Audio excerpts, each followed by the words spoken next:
Cigarette बट्समधून कोट्यवधी रुपयांची कमाई होऊ शकते यावर तुमचा विश्वास बसेल का?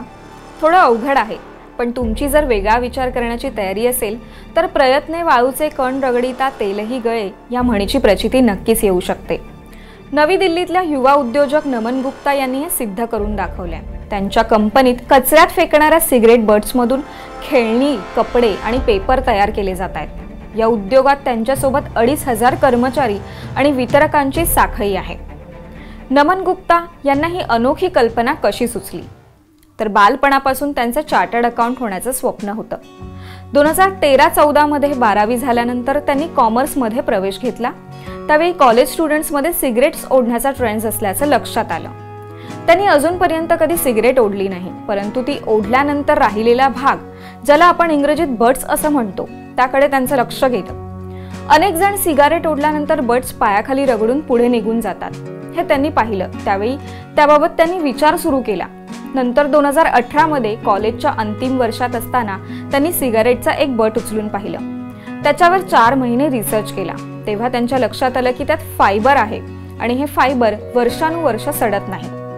2018 मध्ये नमन गुप्ता यांनी कोड एफर्ट प्रायव्हेट लिमिटेड नावाची कंपनी स्थापन केली। नमन गुप्ता यांनी त्यात इंजिनियर भावाची मदत घेतली। सिगरेट बट्स रिसायकल करून काही बनवता येईल का असं त्याला विचारलं आणि त्यानंतर दोघांनी त्यावर काम करण्यास सुरुवात केली। त्यापासून काय काय बनवता येईल याचा विचार सुरू केला। तर त्यापासून कापसासारखं सॉफ्ट मटेरियल तयार केलं जाऊ शकतं, जे सॉफ्ट टॉयजसाठी उपयुक्त ठरतं असं लक्षात आलं। सिगरेट्सच्या बट्समधून कागदाचं आवरण वेगळं काढून त्यापासून लगदा तयार करून त्यात ऑर्गॅनिक बाइंडर मिसळून पाहिलं। याच्यापासून मॉस्किटो रेपेलेंट कार्ड बनवलं जाऊ लागलं। सर्वात महत्त्वाचा प्रश्न होता तो म्हणजे सिगरेट बट्स मिळवणार कसे? मग त्यासाठी नमन गुप्ता यांनी 3 पर्यायांवर काम सुरू केलं। पान टपरी आणि सिगरेट विकणाऱ्या दुकानांवर त्यांनी कलेक्शन बॉक्स लावले। मोठमोठ्या कंपन्या आणि स्मोकिंग झोनमध्ये सिगरेट बट्स टाकण्यासाठी कलेक्शन बॉक्स ठेवले।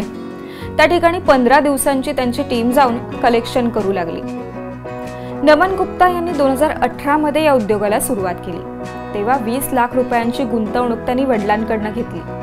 मग ते सिगरेट बट्स रिसायकल करून कापूस तयार करू लागले। त्या कापसापासून सॉफ्ट टॉयज बनवू लागले, परंतु त्यांचं मार्केट इतकं मोठं नव्हतं। मोबाईलमुळे मुलं सॉफ्ट टॉयजकडे वळत नाही असं लक्षात आलं। त्यामुळे कंपनी सुरू केल्यावर पहिली 3 वर्ष तोटा झाला।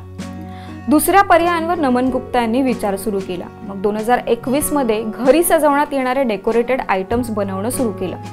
तसंच पेपर, कापड यांसारखे प्रोडक्ट्सही तयार करू लागले।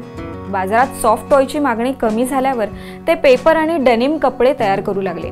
त्यामुळे मोठं कॉर्पोरेट हाऊस त्यांचे ग्राहक झाले आणि त्यांचा व्यवसाय 3 पटीने वाढला।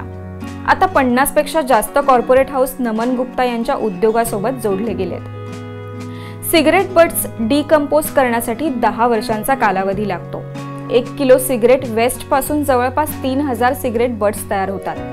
भारतात दरवर्षी 3 कोटींपेक्षा जास्त सिगरेट बट्स निघतात। यातून कोट्यवधींचा व्यवसाय करण्याची अनोखी कल्पना नमन गुप्ता यांनी सत्यात उतरवून दाखवली आहे।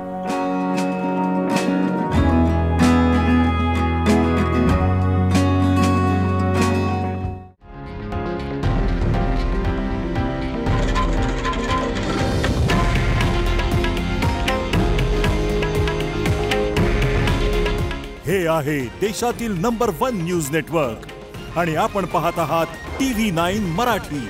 काळजी तुमची, हित महाराष्ट्राचं।